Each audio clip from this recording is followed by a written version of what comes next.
Olá, pessoal. Muito bem-vindos ao Mais Vale, projeto da SECRE, em parceria com a Rádio e TV e Imprensa. Nosso objetivo aqui é debater novos caminhos para o desenvolvimento e integração do Vale do Paraíba por meio da atividade industrial e também de todos os desdobramentos que o desenvolvimento implica.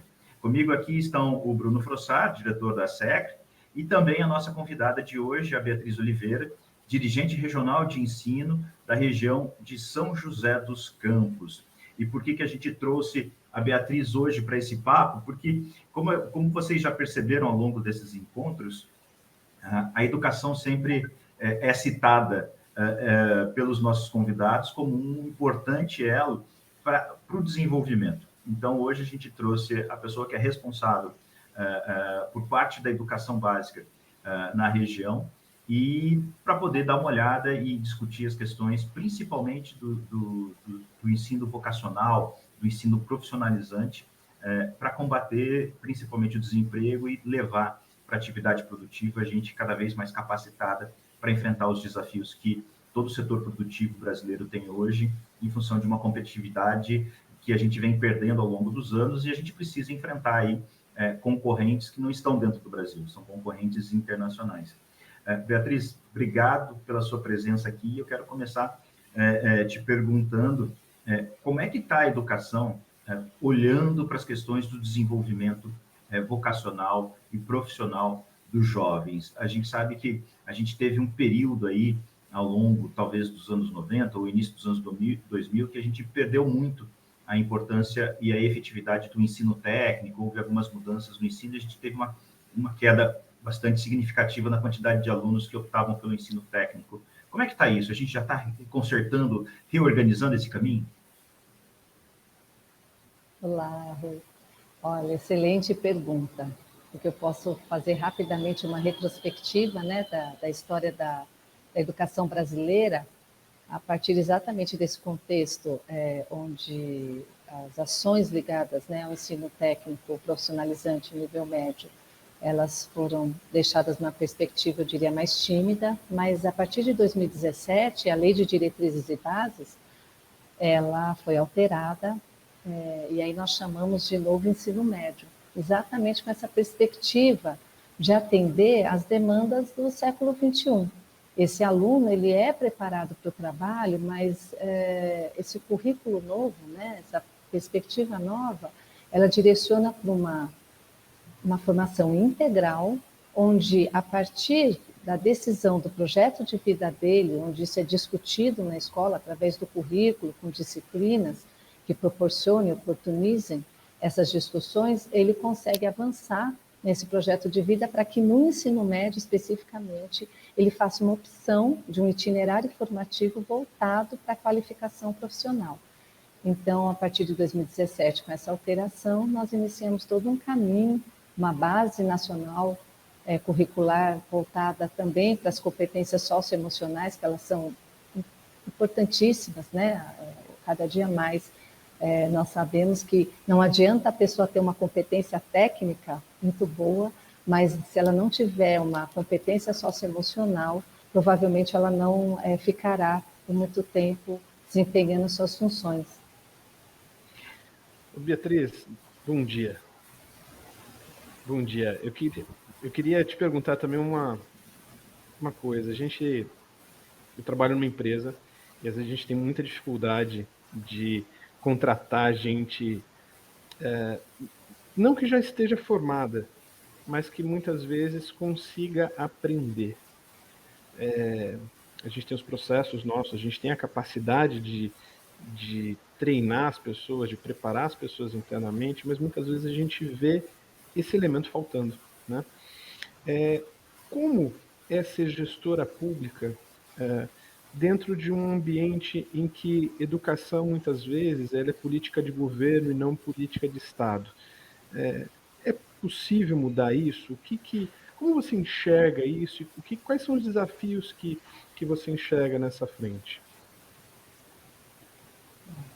Como gestora pública, que nós aqui, né, eu mais sinto, é a questão de uma política educacional que seja voltada para os anseios de uma sociedade, né, para os anseios de um jovem que ele busca na escola as respostas para as dúvidas, para os anseios, essa idade, né, eu falo principalmente o ensino médio, mas a gente já começa desde o ensino fundamental, a fazer um trabalho com esse currículo novo para que ele pense o que ele será, como ele desenvolverá dentro dessa sociedade, dessa perspectiva que ele tem de vida. Então, as políticas públicas educacionais voltadas hoje, né, que nós temos hoje, em virtude dessa alteração com a Base Nacional Comum nova, eu acredito que proporciona, né, um caminho, um norte para que nós, gestores, possamos tratar desses assuntos dentro de uma matriz curricular, onde eu tenho uma carga horária de uma disciplina específica. Vou dar um exemplo que nós temos hoje aqui na rede estadual, de projeto de vida e eletiva. Esse aluno, durante o semestre, na eletiva, ele vai eleger um tema, né, os professores organizam ali rapidamente, vou tentar explicar, organizam um tema para que esse aluno se aproprie durante um semestre, e então ele olha para esse tema e fala, eu tenho interesse, nossa, como será que é esse tema? Então, acredito que essas políticas públicas, elas sendo de fato concretizadas e mantidas, nós avançaremos muito na questão da formação integral do aluno, que é o que nós mais queremos. Mas, claro, uma formação integral com uma educação de qualidade.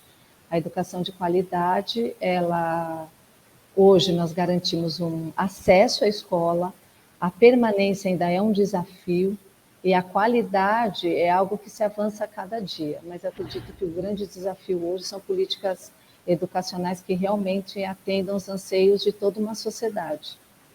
Beatriz, você falou do projeto de vida, e o projeto de vida tem sido algo bastante valorizado entre os educadores.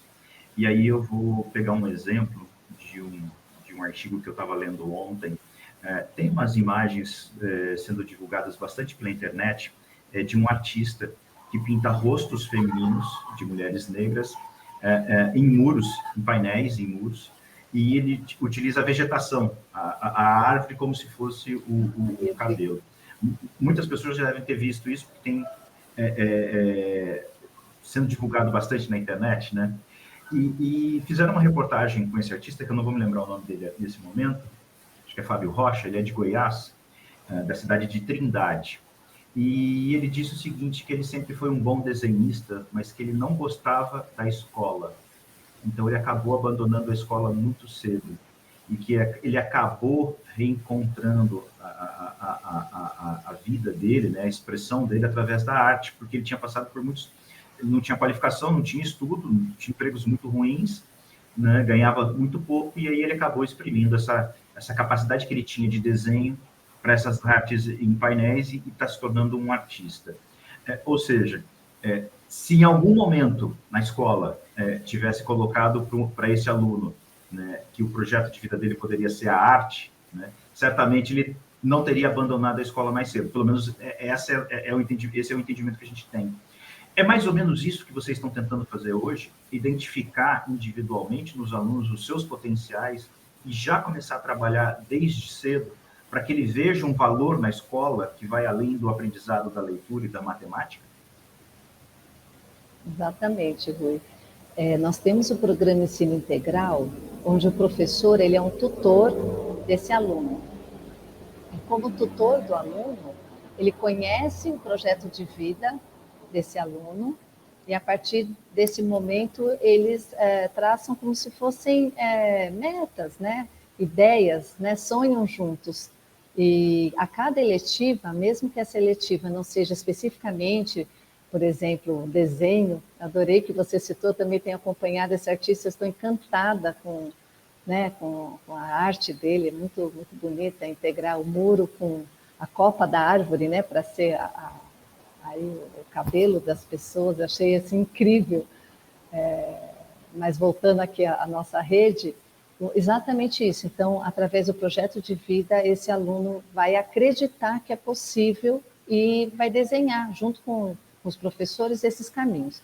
No ensino integral, nós temos essa possibilidade que o aluno fica durante 7 a 9 horas dentro da escola, e nós temos essa disciplina, que é eletiva, mais a tutoria.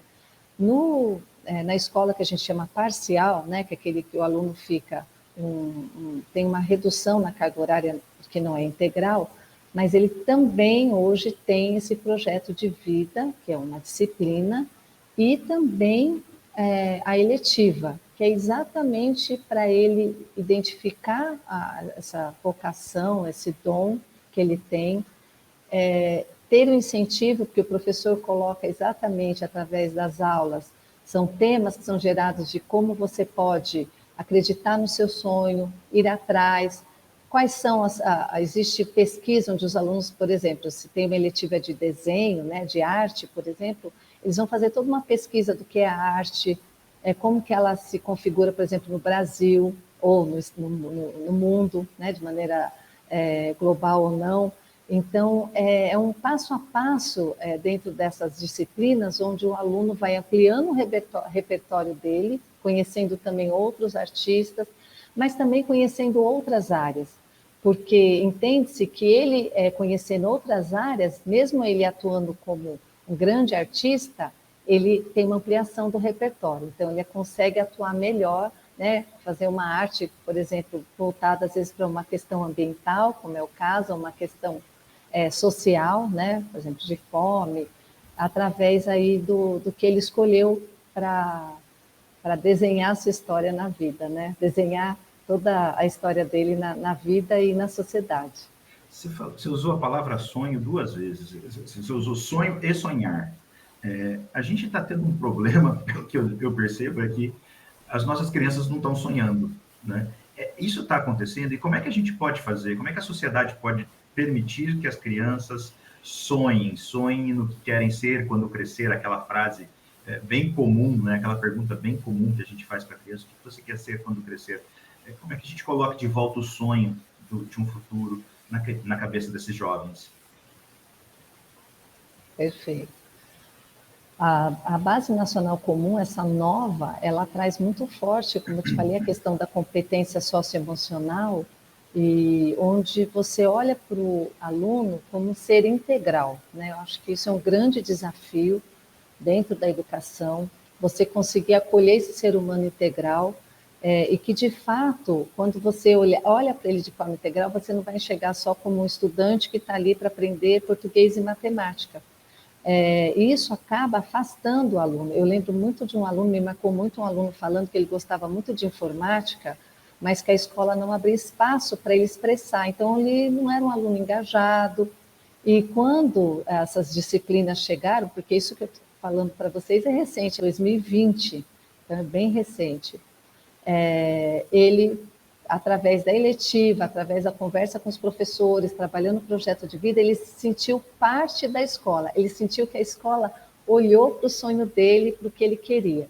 Então, é um desafio, mas eu coloco muito que nós precisamos incentivar as crianças e os adolescentes e jovens a sonharem, através de perguntas, através de atividades, e a família tem um papel muito importante.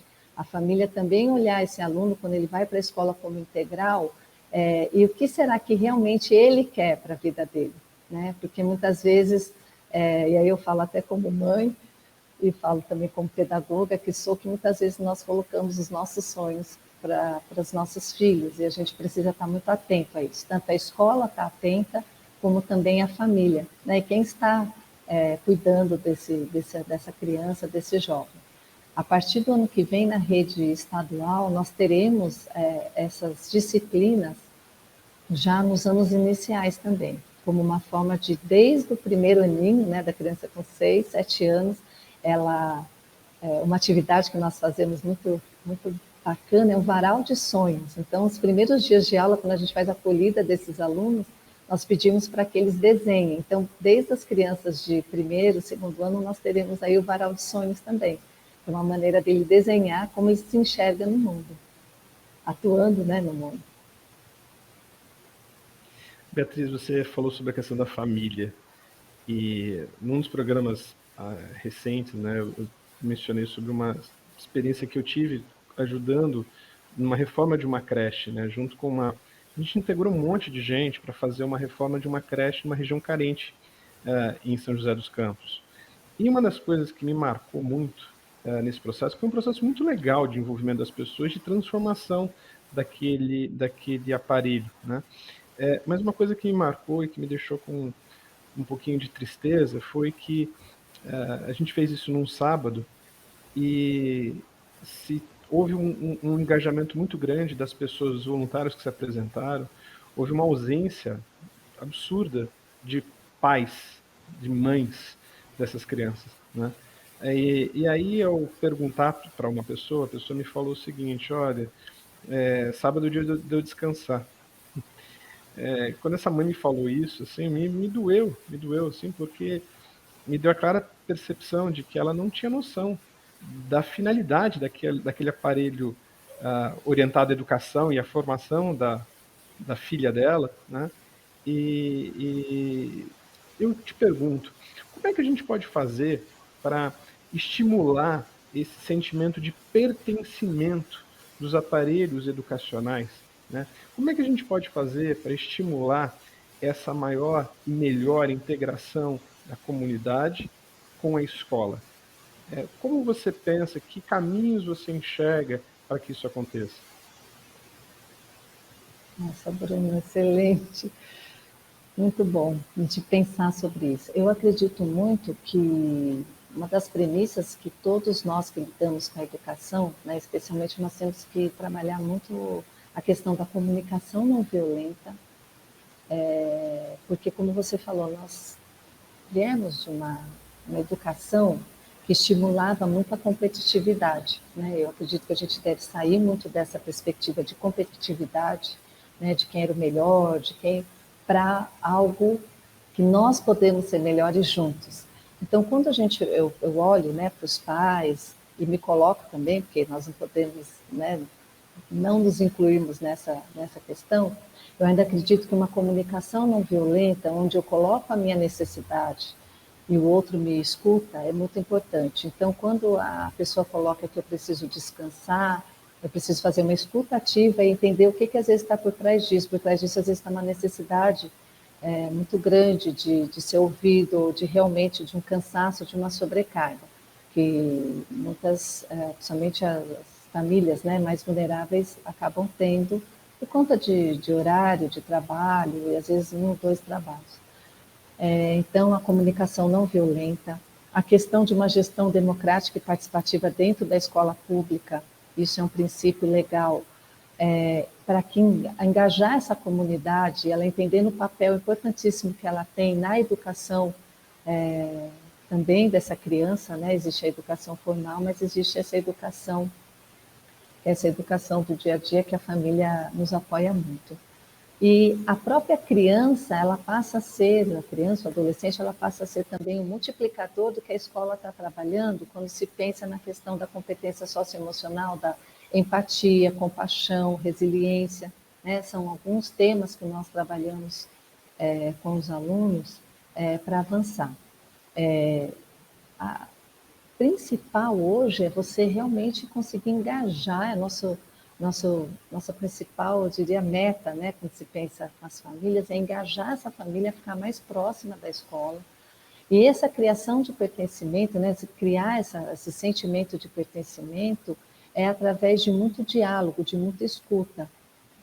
Hoje nós temos muitas famílias que nós presenciamos na pandemia, o quanto que elas precisam da escola, no sentido de que a escola como apoiadora, como acolhedora das situações, principalmente quando passamos situações de luto, ou mesmo questões ligadas à saúde mental. Essa articulação, falo que essa conexão, ela é importantíssima e é algo a ser, é um processo ainda, né? Um processo, essa questão da gestão democrática e participativa, ela é muito recente, no sentido de que, de fato, cada vez mais se acolha essa família na escola, ela entenda o seu papel e, de fato, a gente possamos juntos fazer essa caminhada na educação dessa criança. Então, é um processo e é bem desafiador, bem desafiador. Mas acredito muito na comunicação não violenta e nessa questão de empatia, de compaixão para a gente acolher. Eu entendo que você falou de desafiador e eu imagino realmente que seja, porque você tem que colocar em sintonia os pais e mães de centenas de alunos de uma escola com a direção da escola, né? E aí você precisa de um papel de liderança do corpo de professores e de gestores daquela unidade que consiga não só engajar os alunos na educação, como engajar a comunidade nas atividades da escola. E eu imagino que mais difícil do que educar é trazer a comunidade para dentro da escola. Os gestores têm instrumentos para isso, e os gestores têm condições de assumir também esse papel de protagonismo naquela sociedade onde ele está inserido?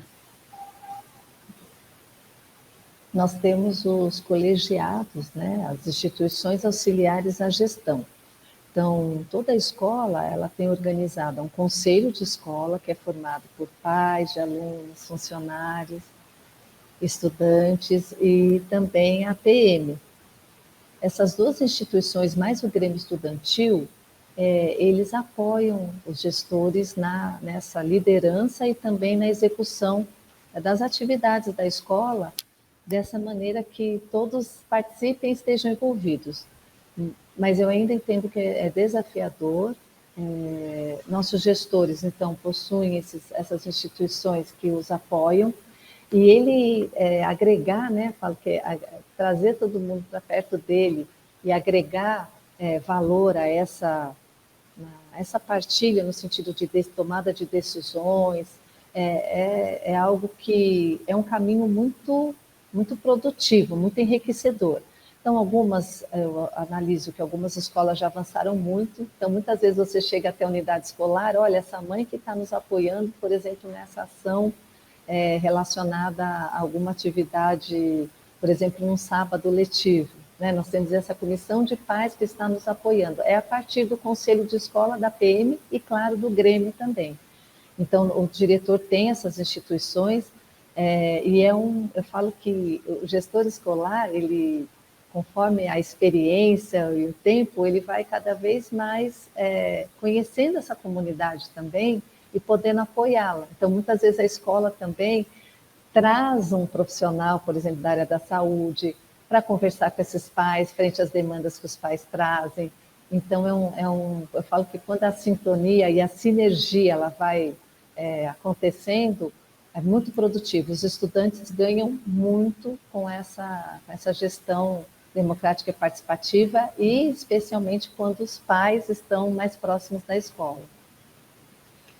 Beatriz, eu acho que assim, eu fico impressionado assim, e eu admiro muito, né, os gestores públicos, né, na educação, porque o tamanho do desafio ele é muito maior do que o que as pessoas imaginam, né?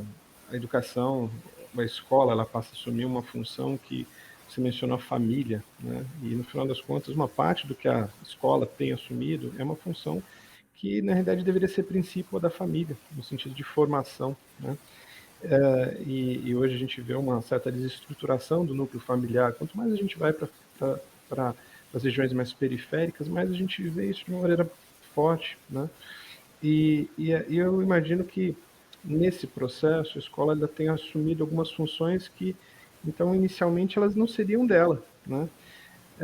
Como é que você enxerga os caminhos para que os horizontes pudessem ser alargados? Por exemplo, o que você enxerga de possibilidade de integração da escola com outras entidades ou a própria iniciativa privada na região em que a escola está localizada? Hoje, um diretor escolar ele tem instrumentos para operacionalizar parcerias com a comunidade no seu entorno? Ótima pergunta. Nós temos na rede escolar um programa Conviva, onde uma das metas é exatamente trabalhar com uma rede protetiva. Então, sim, a escola ela tem um papel, contudo, esse papel, né, eu falo que ele vai até o momento que esbarra na outra função, no outro papel de outra instituição. Então, só para exemplificar, nós escolas, né, estaduais, trabalhamos muito com todos os equipamentos sociais, por exemplo, do município, né? E também conselho tutelar, CREAS e CRAS. Por quê? Porque a escola, muitas vezes, é ela que identifica, ela que notifica uma situação, né, complexa, de violência ou uma outra questão de vulnerabilidade muito grande social, e então ela que dispara, né, para as outras instituições, para os outros órgãos, para que sim, juntos possamos atender da melhor maneira essa criança, essa família. Então, sim, existe todo um trabalho que nós chamamos de rede protetiva. Quando se pensa na questão mais específica de parcerias e convênios, sim. Nós temos, vou tentar exemplificar, nós temos, por exemplo, parcerias, algumas escolas têm parceria com o ITA, outras escolas têm parcerias com, por exemplo, deixa eu pensar uma outra, com a Unesp, né? Então, nós temos a Caravana de Ciência, onde as escolas se inscrevem e recebem toda uma formação, todo um trabalho, né, desenvolvido a partir dessa Caravana da Ciência para estimular a investigação científica. Então, os gestores, eles têm as possibilidades, mas sempre ouvindo a APM e o conselho de escola, dependendo da situação, porque são os colegiados, são as instituições auxiliares que garantem essa gestão democrática e participativa. E nós temos também algumas escolas que são apadrinhadas por escolas particulares da rede privada, que também são jurisdicionadas à diretoria. Então, existe, em São José, eu poderia aqui elencar vários projetos, né, várias instituições que trabalham, sim, e o diretor tem essa autonomia preservada, mas desde que atenda sempre à legislação vigente e sempre a partir de uma gestão democrática e participativa, ou seja, ouvindo quem está na escola para decisão, para uma tomada de decisão compartilhada, né, que é o que a gente mais preza. Beatriz, a gente entende que é um esforço muito grande que está sendo feito por muitos gestores todo santo dia e por professores também, para manter o aluno dentro da sala de aula, para fazer com que ele tenha os aprendizados necessários, e a gente está evoluindo nesse processo. É lógico que é uma evolução lenta e que a sociedade não tem condição de acompanhar isso no passo a passo.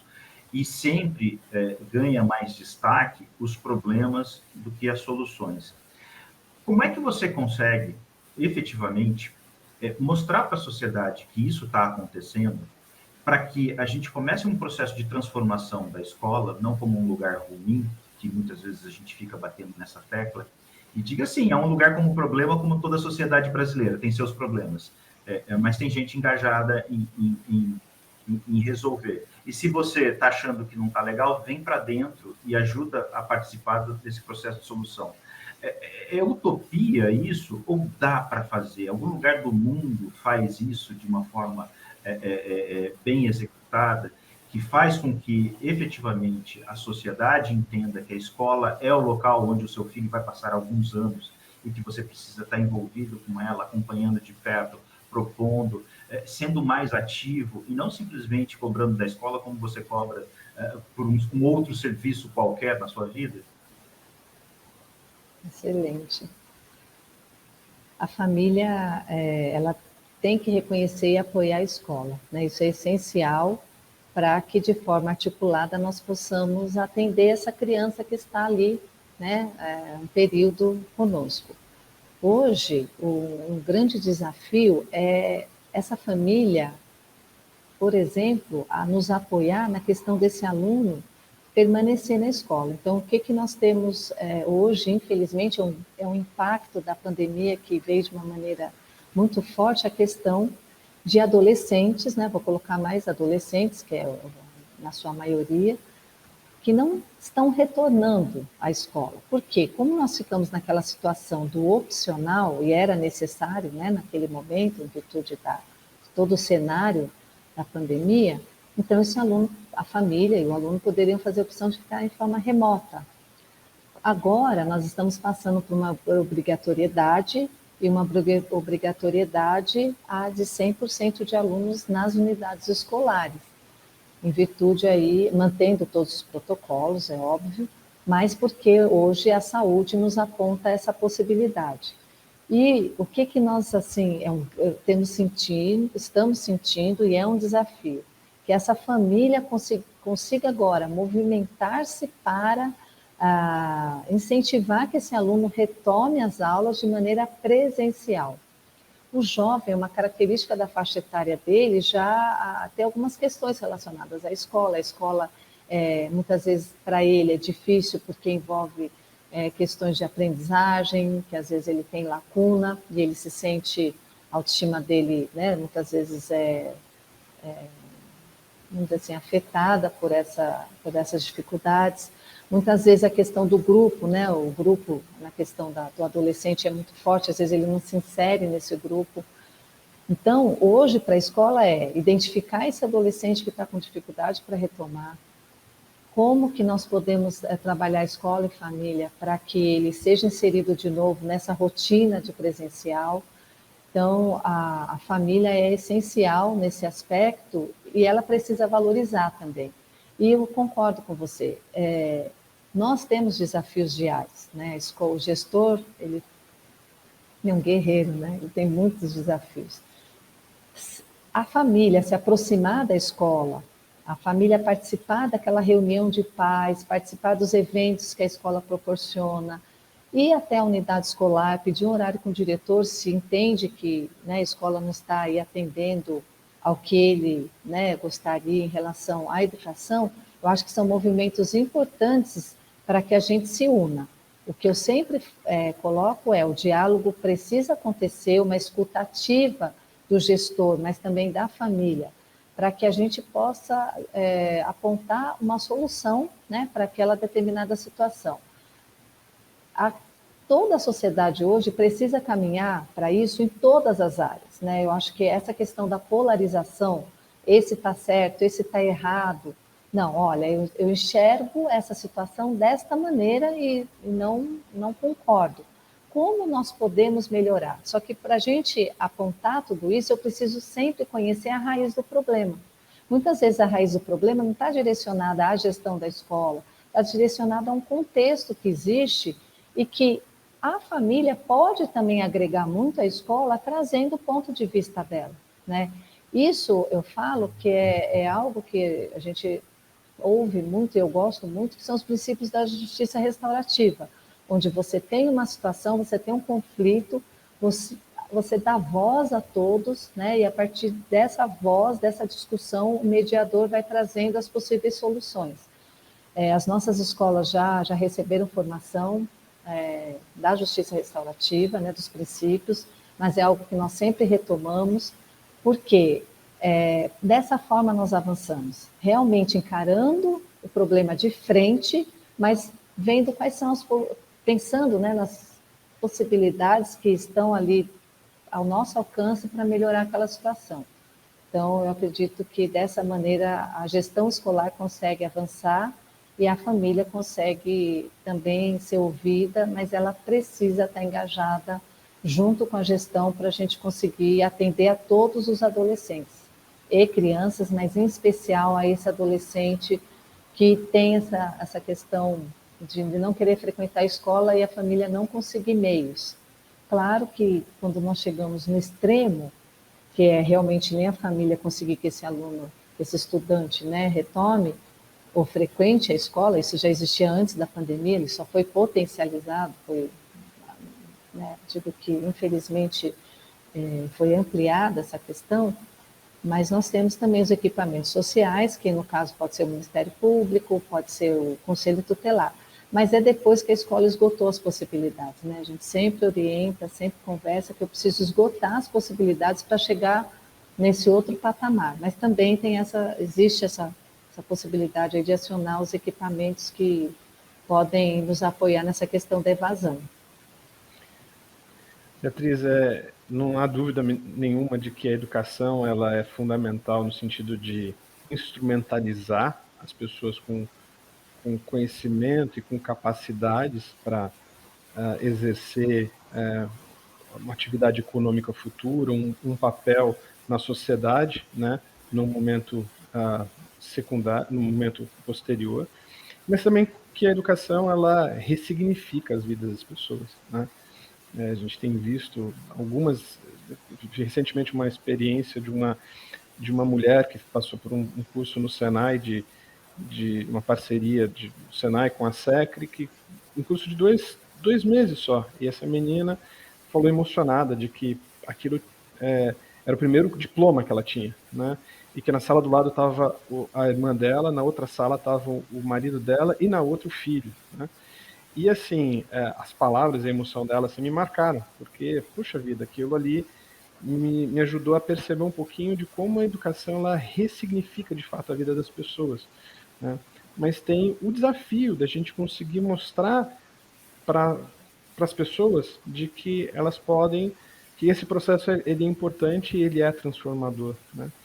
Mas quando a gente olha isso em redor, né, a gente ainda está falando do ponto de vista conjuntural, né? A gente está falando dos desafios que a gente tem hoje, enfim, dos nossos objetivos para pensar a sociedade e o mercado de trabalho tal qual ele é hoje, né? Mas com o advento das novas tecnologias, a gente passa a demandar, o mercado vai passar a demandar um profissional ainda mais qualificado, um profissional ainda mais capaz, não só de passar por um processo pontual no tempo de formação, e olha, passei por aquela formação, agora eu estou apto a exercer minha função social e econômica para o resto da minha vida, mas esse novo rearranjo tecnológico, né, ele vai demandar um profissional que esteja apto a aprender o tempo todo. Como é que você, Beatriz, enxerga o papel da escola e como você enxerga os caminhos ou as pontes entre a realidade da escola hoje e a realidade da escola que vai ser demandada para essa nova realidade? É possível estabelecer pontes? Nossa, excelente. Vamos lá. Eu queria ressaltar muito aqui o papel do professor, né, quando você traz essa questão dessa escola que vai atender, né, que vai caminhar dessa maneira para atender esses novos anseios, esses novos, até esse novo mercado de trabalho que se desenha. Eu queria muito ressaltar o papel dos professores, porque quando a gente escuta, né, esses adolescentes, esses jovens, a trajetória deles, né, mesmo ainda na escola, e depois quando eles saem da escola, muitos mencionam assim, nossa, aquele professor falou para mim, não, acredite, olha, tem esse caminho, olha, tem este curso para você, olha, eu vi esse curso aqui que é gratuito, por exemplo, né, como você citou do Senai, e eu lembrei de você.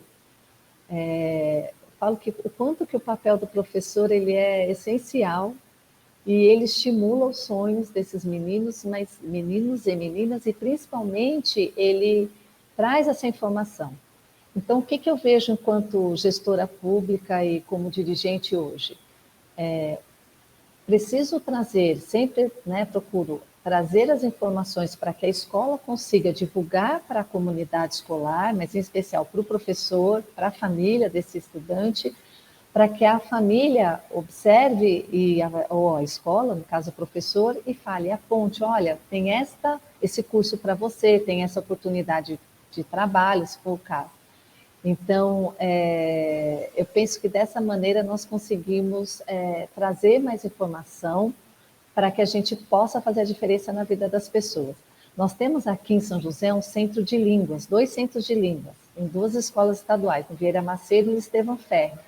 Esse curso de línguas ele é feito no contraturno. Então, de manhã o aluno está no ensino médio, né, na escola parcial, e à tarde ele pode escolher, por exemplo, um curso de inglês, espanhol, francês. Só para exemplificar isso que vocês trouxeram. Quantas vezes um professor da escola parcial falou, nossa, você tem jeito para línguas, ou o aluno falou, meu projeto de vida é ser piloto. Bom, para ser piloto você vai precisar de uma língua. Olha, Tem o CEL, que é o Centro de Estudos de Línguas, ele é gratuito e é para o aluno da rede estadual. Então, essa informação chega para o aluno. Ele abraça, ele acredita, ele vai até o Centro de Línguas. Nós temos hoje os estudantes, por exemplo, outro dia eu tive um aluno que está no Exército, na Aeronáutica, agora eu não vou me recordar, acho que na Aeronáutica, e trouxe que o quanto que o Centro de Línguas, ele aprendeu alemão, tem um auxiliado. Então, quer dizer, foi um curso que ele fez gratuito pelo Estado e permitiu que hoje, dentro do que ele escolheu, né, que é servir acho que a aeronáutica, se eu não me engano, ele consegue se destacar por conta do alemão que ele teve na época do ensino médio. Então, eu penso muito que esse é o caminho, né? A informação, chegar até aquele aluno que mais precisa, e aí a escola como um todo, mas o professor, né, que tem um trabalho, a gente não consegue nem, eu falo que muitas vezes eu não tenho palavras para falar o quanto que é importante, né, o papel de um professor na vida de um estudante. Eles fazem muito a diferença. Então, eu acredito que a gente conseguir captar as informações e elas chegarem até o público que precisa dessa informação é um caminho, é uma possibilidade. Né? E eu, como dirigente, cada dia mais entendo que essa é uma das minhas funções. Interessante você falando, porque assim, eu sou professor também. E recentemente, no Dia dos Professores, eu nunca comemorei isso, porque eu nunca me julguei professor, e eu só percebi isso nesse último Dia dos Professores, em que eu estava pensando sobre a gratidão que eu sinto pelos professores, ou por pelo menos alguns dos professores que me marcaram, né? E vendo sua fala, né, quando você fala isso de essa gratidão das pessoas, né, isso que é uma coisa muito legal, porque ela cria vínculo tanto com a instituição específica, as pessoas, mas também com o processo de aprendizado, né? E então assim, e aí quando a gente olha para o que está para vir, né, eu penso em duas coisas e eu gostaria de te ouvir em relação a isso. Por um lado, o seguinte: existe algo sendo pensado no que diz respeito ao estímulo, a essa ideia do aprendizado para toda a vida, desse lifelong learning, né, esse termo americanizado, né? E outra coisa, existem iniciativas ou estão sendo pensadas iniciativas em que possibilitem que a escola ela possa, além do processo formal, digamos, relacionados ao ensino médio, ensino fundamental, né, ela possa também estar aberta para que esse aluno ele regresse, né? E uma terceira pergunta, se você me permite, qual é o papel da escola como agente transformador? É possível que a escola ela possa se abrir mais aos finais de semana, ou além dos horários formais, de maneira que as pessoas elas possam gerar esse comportamento de voltar, da escola não ser uma parte estanque na vida delas, mas que possa ser parte desse processo de vida. Desculpa o excesso, mas acho que é uma somatória, Bia.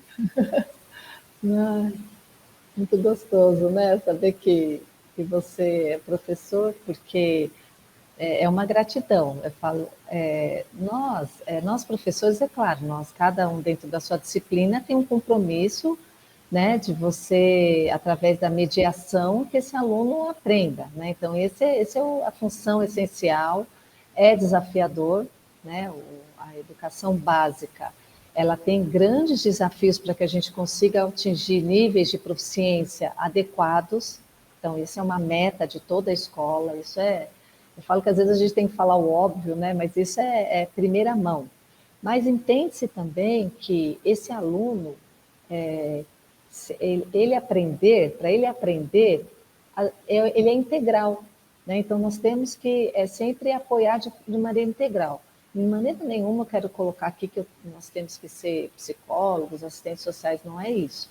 É olhar esse aluno integral no sentido de que ele tem anseios e sonhos que nós devemos perguntar e apoiar. Precisamos, sim, trabalhar as competências básicas, as habilidades básicas, né, dentro de todas as disciplinas, mas nós sabemos, por exemplo, que temos que oportunizar processos de recuperação e reforço para aqueles que precisam mais. temos que oportunizar para aquele aluno da educação especial um atendimento, né, dentro do que ele precisa. Então, o docente, a gestão, no modo geral, a gestão escolar, ela tem muitos desafios. Esse currículo, da maneira que está, eu digo a você, Bruno, que ele favorece mais esse caminho, esse caminhar, esse percurso que esse estudante dentro da escola, tá? Porque ele olha para o aluno de uma maneira mais integral. O que me chama muita atenção foi um estudo que eu tive contato há uns 3 anos atrás, que o aluno, o estudante que tem dificuldade em matemática, já é provado que a questão da autoestima dele é totalmente afetada. E isso nos preocupa, porque uma autoestima baixa, automaticamente ele terá mais dificuldade para aprender. Pensando nisso, hoje a nossa secretaria ela tem trabalhado com pesquisas de competência emocional e nós tiramos foto daquele momento de como aquele aluno está, por exemplo, naquele ano. Então, por exemplo, eu tenho um retrato, né, do aluno como ele estava naquela época na pandemia, por exemplo. Esse retrato, essa análise de como está essa perspectiva emocional do aluno, agrega muito ao professor para ele poder conduzir melhor, né, o seu dia a dia e os gestores também e as políticas públicas que são imprescindíveis da educação. Então, hoje, o que eu entendo que todos os gestores, né, precisam olhar muito para essa educação que nós queremos de forma integral para atender de fato esse estudante nas suas necessidades. Então, é um caminho, nós estamos avançando. Esse currículo traz muito forte isso, mas nós temos que ir além. Então, por exemplo, hoje, dentro das nossas escolas, nós temos o apoio de um psicólogo escolar, que ele é contratado, né, através da secretaria, de todo um processo aí administrativo, para acontecer essa contratação, mas para apoiar a equipe gestora, a equipe de docentes e família e aluno nas questões ligadas a, por exemplo, ao emocional. Então, são caminhos que nós estamos percorrendo e que estamos apontando, né, para os nossos gestores que estão aí à frente, na liderança, né, na tomada de decisões, do que também a escola precisa, do que todos os gestores e profissionais, no caso professores, precisam para também conseguir desenvolver esse currículo. Então, mais aporte financeiro, recursos chegando mais rápido à escola de uma maneira atender aquela necessidade diária que o gestor tem e também pedagógica de materiais. Então, é um conjunto, eu falo que não é só insumo, não é só capital humano, né? Vai além. Agora, quanto à escola receber a comunidade, esse aluno regressar, nós temos trabalho, sim, nós temos escolas que decidiram abrir para a comunidade no final de semana e receber essa comunidade. Nós temos... por exemplo, tem um diretor que ele já combinou com a comunidade ali no final de semana, a quadra é aberta para ser utilizada, porque naquela escola, naquela região, aquela escola é a única que tem uma quadra, então existe a possibilidade, por exemplo, de jogar em futebol. Isso que é a gestão democrática e participativa. É um processo, não acontece de maneira tranquila, porque envolve essa diversidade que tem na escola pública, mas são possibilidades, então estou apontando para vocês as possibilidades. Agora, os aspectos de nós chamarmos os alunos para darem sempre esse testemunho, né, mostrar, é uma forma de engajar quem está na escola. Então, dentro dos projetos que as escolas desenvolvem, tem sempre esse convite. E nós sempre chamamos ex-alunos, né, que se destacam em alguma área para conversarem com os alunos, falarem, olha, eu estava aí sentado há uns anos atrás e hoje eu estou aqui. Né? Então, é possível, acredite, porque essa é uma forma de trazer engajamento muito assim, concreta para esse adolescente. Ele passa a acreditar que é possível. Olha, quem estava sentado aqui há 10 anos atrás, agora... tá aí à frente como empreendedor, ou mesmo como... É que nem eu falo, a atuação da pessoa, o destaque que a gente coloca é no sentido de que ele conseguiu alcançar o seu sonho, não necessariamente que esteja em destaque como uma celebridade ou uma autoridade, mas também faz parte, né, da gente apresentar isso para os nossos adolescentes e jovens. O sucesso não está relacionado com riqueza, o sucesso está relacionado com efetivamente ser bem-sucedido na realização do seu sonho, né? Eu acho que essa é uma atividade bastante importante. Mas eu queria agora colocar um outro aspecto nessa conversa, que é justamente a capacidade de olhar crítico, né? A gente tem muito hoje, principalmente no mercado de trabalho, dois grupos de habilidades. São as habilidades daquelas que estão relacionadas com o curso que você fez, com o diploma que você tem, e as habilidades humanas, aquelas habilidades de relacionamento, de capacidade de agir, de prever problemas e se antecipar a eles para poder fazer as coisas acontecerem dentro do mercado de trabalho, e essas são atitudes bastante valorizadas lá. Como é que a gente consegue, Beatriz, hoje, garantir que esse estudante que tem tanta coisa,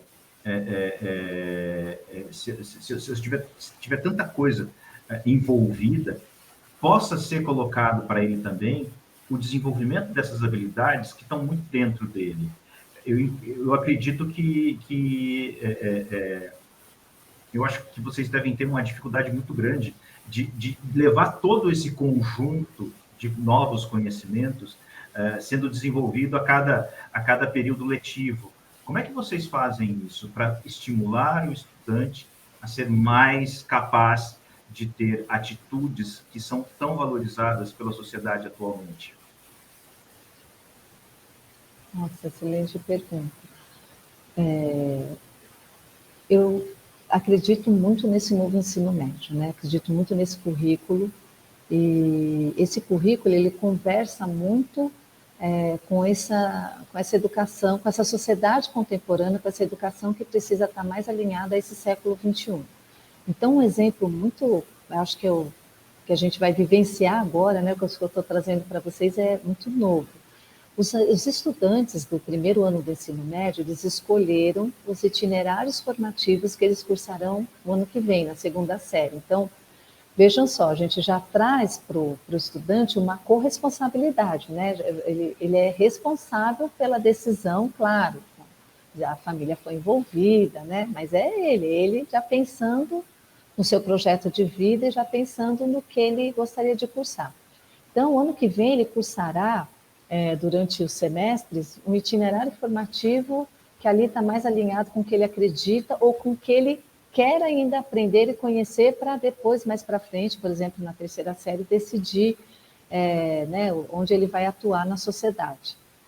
Bom, isso é algo novo e que a gente vai conseguir visualizar esse impacto daqui a uns 3, 4 anos, né? Como que isso mudou a perspectiva desse adolescente, como que ele está atuando, e também relacionado ao ensino e aprendizagem, porque ele estará tendo um aprofundamento numa área que ele gostaria. Então, o ensino médio é exatamente para ter um aprofundamento na área. Então, vai ser desafiador, as equipes vão receber, já receberam, mas continuaram recebendo muita formação, a secretaria está com material, um site específico para isso, que é o site do Novo Ensino Médio.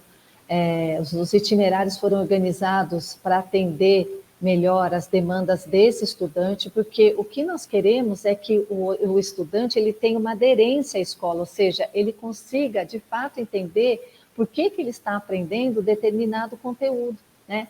A habilidade, muitas vezes ele sabe, eu quero a minha habilidade de determinada, no caso, determinado ano, por exemplo, eu quero verificar o que está implícito no texto, né? Então, eu preciso identificar. Essa é a habilidade que o professor tem que desenvolver.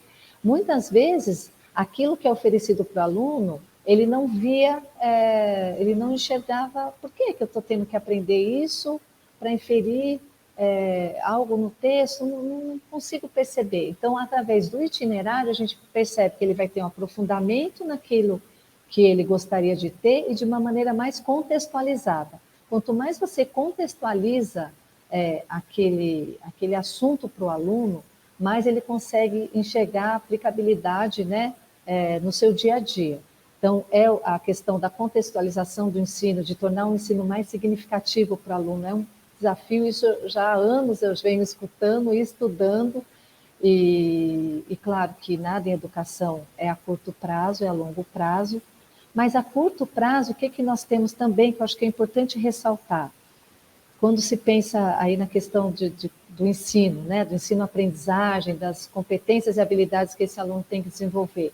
Muitos alunos já querem um direcionamento no ensino médio já para o técnico, né? Eu quero já sair com uma qualificação.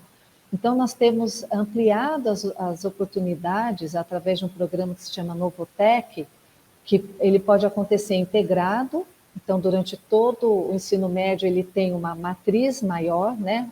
Uma carga horária maior, que é o Novotec integrado, então, ou seja, ele está integrado aquele primeiro ano do ensino médio, segundo e terceiro ano do ensino médio, ou o expresso, que ele consegue frequentar no contraturno, né? Então, de manhã ele está no parcial, naquele currículo que é desse novo ensino médio, com os itinerários, mas eu posso também à tarde ter outras disciplinas já ligadas à qualificação. São alguns movimentos dentro da rede pública para a gente conseguir avançar um pouco na questão do ensino-aprendizagem, para que ele de fato consiga desempenhar a função ali que ele está se propondo e atuar de uma maneira melhor, porque nós sabemos sim que a defasagem da educação básica, ela no caso, né, no Brasil, ela é nacional, os estados têm se empenhado muito para melhorar a qualidade de ensino, e eu acredito agora que com o novo ensino médio a gente consiga trilhar um processo de ensino e aprendizagem que favoreça mais esse estudante, tá? A vida desse estudante, principalmente que ele consiga desempenhar futuramente de uma maneira mais tranquila aí, é o que ele se propõe e é o que também ele conseguiu dentro. Porque muitas vezes eu tenho um sonho, mas por enquanto a minha questão do emprego eu preciso trabalhar dessa maneira, por exemplo, como administrativo, até conseguir né, executar meu sonho. A gente também tem que deixar muito claro que existem caminhos para chegar, e nem sempre é relação de momento, eu saindo do ensino médio, eu já consigo, muitas vezes, colocar meu sonho em prática, mas não abandonar esse sonho, mas às vezes, através da qualificação, eu consigo meios para que esse sonho seja mais para frente realizado. Então, a qualificação também é algo que a profissional, né, nível médio aí, que nós queremos que os nossos estudantes tenham oportunidade, é algo que nós temos trabalhado fortemente para ampliar o número de vagas, que era um número inferior, e a cada ano nós estamos aumentando, entendendo que também é algo que atende ao anseio de uma população. Beatriz, a gente está quase concluindo o nosso papo aqui, e eu queria trazer a última pergunta para você e queria ouvir o seu sonho. Você falou tanto de sonho, né?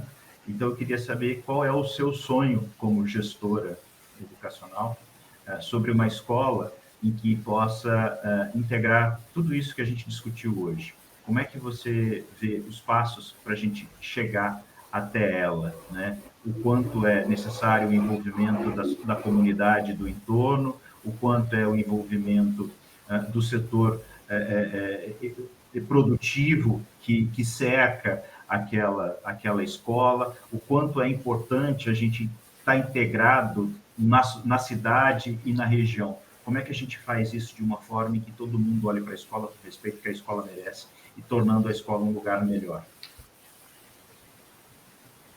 Então, meu sonho como gestora pública é que as políticas públicas educacionais elas sejam discutidas com todos, né? Elas sejam pensadas para atender a esse estudante que está hoje na escola e o que chegará, porque uma política pública imediatista, ela não atinge a todos. Então, a questão da discussão das políticas públicas educacionais, elas são essenciais para que, por exemplo, a gente não tenha esse cenário, né, como você bem colocou hoje, que eu tenho vaga, né, de trabalho, mas eu não tenho um profissional qualificado, habilitado para atender essa vaga.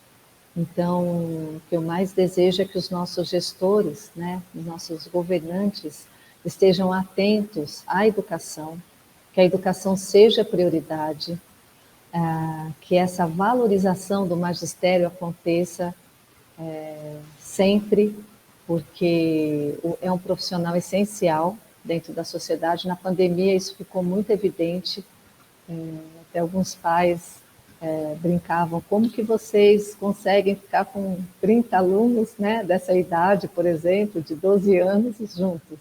Então, realmente a gente acredita, eu no caso acredito, meu sonho essas políticas públicas alinhadas e, claro, que a gente mais quer que esse adolescente, esse jovem saia da escola com uma aprendizagem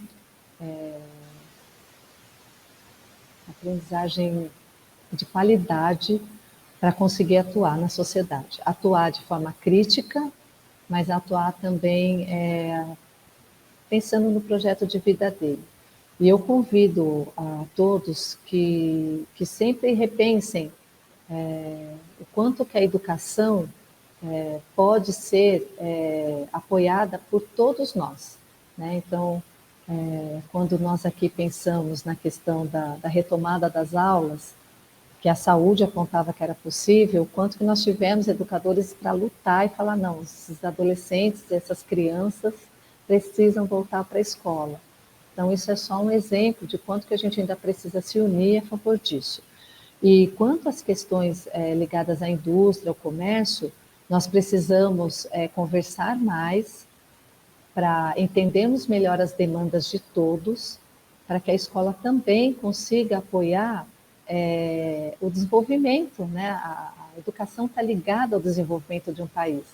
Então, precisamos sim conversar mais e eu sempre me coloco à disposição para conseguir agregar a todos, né, hoje que estão aqui, principalmente na região que eu atendo, né, que é a região de São José e Monteiro Lobato, para que a gente consiga, sim, estabelecer parcerias para impulsionar a educação de qualidade, mas também a colocação desse jovem dentro desse mercado de trabalho, porque faz parte, né, o trabalho, eu falo que ele faz parte do projeto de vida da gente, e esse trabalho, ele te traz um valor, né, ele te traz eu